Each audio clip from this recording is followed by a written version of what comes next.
ကဲဒါလေးတွေကတော့ဂျပန်ညီမလေးကဒါစင်စွန်းဘက်ကမိပါရေးစားဖို့အတွက်လမ်းမာတဲ့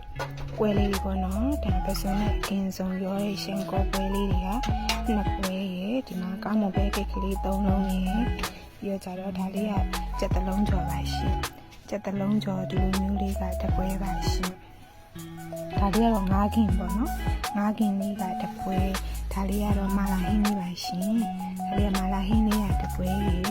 ဒါကတော့ပစုံစီကန်ချက်လေးကတစ်ပွဲပေါ့နော်ဒီလိုမျိုးဒါတူးတဲ့အမှားလေးပါရှင်ဒါစင်ကျွန်းမဲ့ပို့ပေးရမယ်အမှားလေးပါရှင်ဒီညီမလေးအားဆိုရင်အိမ်ဝင်တွေးရှင်လို့မို့လို့မေးစီကိုမှားခြင်းနေကြပြီပေါ့နော်နေကဒါဒလီလေးပို့မပေးနိုင်တဲ့အခက်ခဲလေးကြောင့်မို့လို့အခုတော့ဒါဒလီလေးနဲ့ချိန်ပြီးတော့မေးပို့ပေးနိုင်ပါပြီရှင်ကဲလမ်းမအပေးရညီမလေးကိုလည်းကျေးဇူးအထူးပဲတင်ရှိပါရဲ့ရှင်